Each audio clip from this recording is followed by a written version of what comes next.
Hola estudiantes de octavo de la F. Gómez. El propósito de este video es explicar un poco la estructura de la guía que se va a trabajar en el segundo periodo y también dar, digamos, una introducción al tema que corresponde a la guía. Empecemos.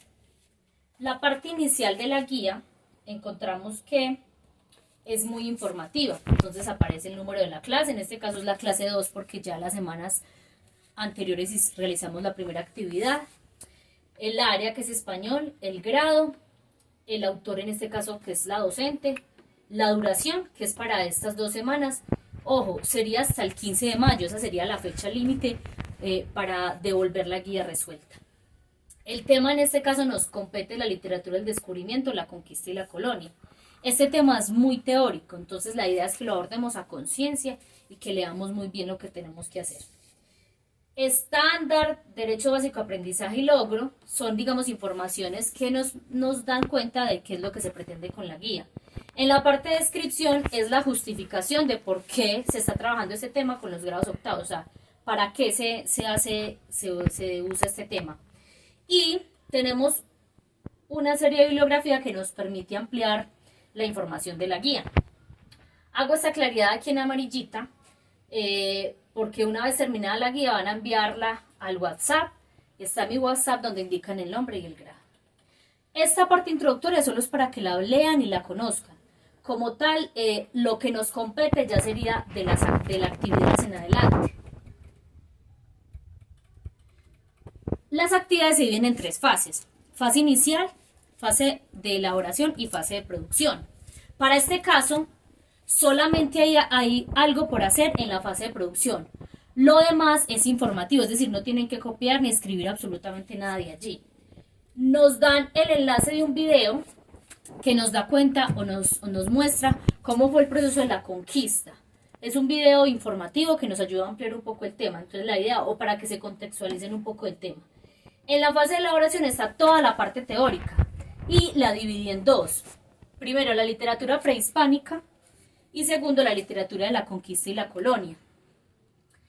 La fase 3 ya sería las preguntas o lo que yo debo resolver a partir de esa teoría.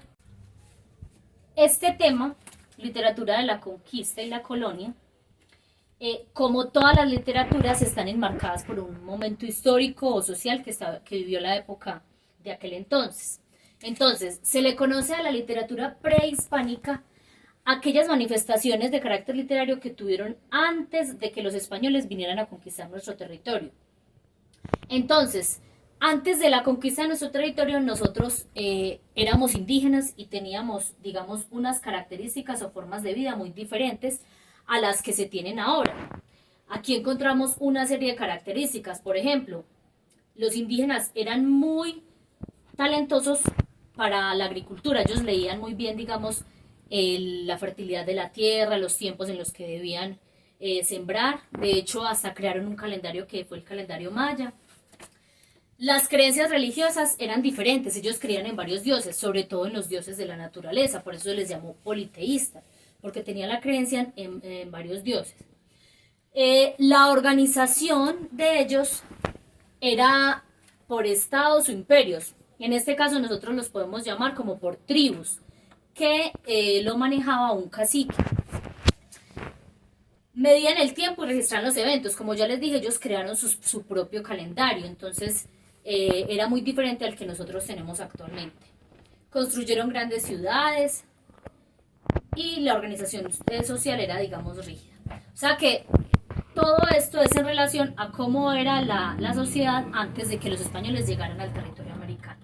Ahora, hablando de la literatura, acá nos muestran, digamos, 3 libros o representantes que se enmarcaron en aquella época. El poeta, el Popul Vuh y el Chilam Balam.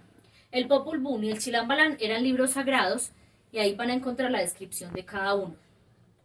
Esa fue la primera parte, es decir, antes de la llegada de los españoles. Ya cuando se dio el periodo de la conquista y la colonia, ya se dio otro tipo de literatura. Entonces también tiene, digamos, un contexto histórico y tiene unas formas de mostrarse de manera diferente a la anterior. Entonces aquí aparecen las famosas crónicas de Indias, que fue unas narraciones o testimoniales que contaban tanto los españoles como los indígenas o como los mestizos, ya cuando se dio el famoso mestizaje, que era la mezcla entre españoles e indígenas. Y hablan también de cómo se dio pues esas crónicas, qué tipo de narración tenía, qué características tenían, etc. Ahora hablando un poco digamos, un movimiento que surgió literario en esa época, que se le llamó el barroco. Ese movimiento es propio de esa época. Aquí hablan de las características de dicho movimiento y hablan de algunos de los representantes de ese movimiento, entre ellos Fray Bartolomé de las Casas, Francisco de Quevedo, etc. Quiero hacer como un poco de énfasis en estas, digamos, cómo fueron la manifestación literaria que tuvieron en la época ya de la conquista y la colonia. Se dividieron, digamos, en diferentes tipos de textos. Entonces, tenemos las crónicas, como ya le había mencionado, que están las indígenas, las españolas y las mestizas. Las indígenas son testimonios de los indígenas, ¿cierto? De los aborígenes. Las españolas son escritas por los que fueron a descubrir el territorio. Las mestizas son una narración que habla de las personas que, digamos, se mezclaron entre españoles e indígenas.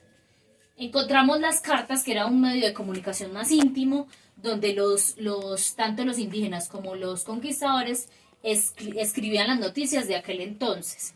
Estaba el poema épico, que lo que buscaba era exaltar a los héroes o a digamos, aquellos que trataron de rebelarse ante aquella situación, o aquellos que trataron como de ayudar a los indígenas. Los diarios, sí, y entre todas estas, la más importante y la más usada eran las crónicas indígenas.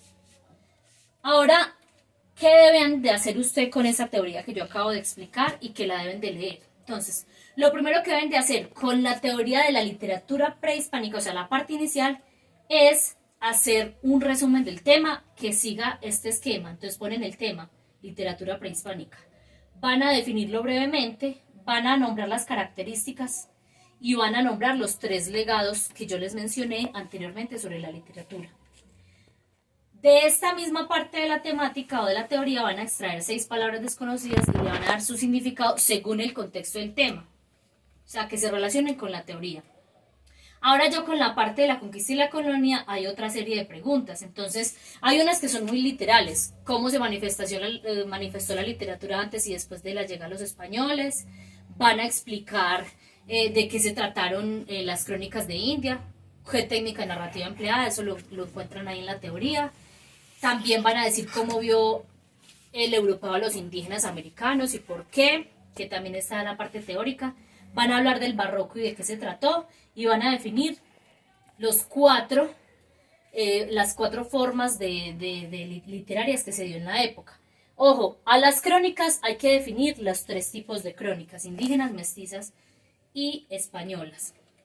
Ahora, estas 2 preguntas son ya más propositivas o ya más desde su conocimiento. Entonces, van a imaginar si fueran indígenas, si estuvieran subiendo el periodo de cambio, ¿cómo te imaginarías?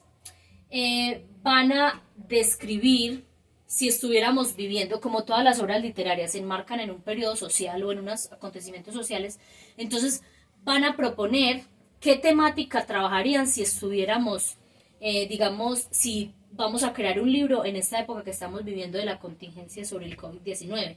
¿Qué temática y por qué lo harían? Ojo, no se centren solo en la pandemia, porque la pandemia puede traer muchas consecuencias, puede traer consecuencias psicológicas, puede traer consecuencias del desempleo. Entonces, a eso me refiero sobre qué temática lo haría. Ya usted mira en qué temática lo va a centrar y va a argumentar por qué lo haría. Muchas gracias.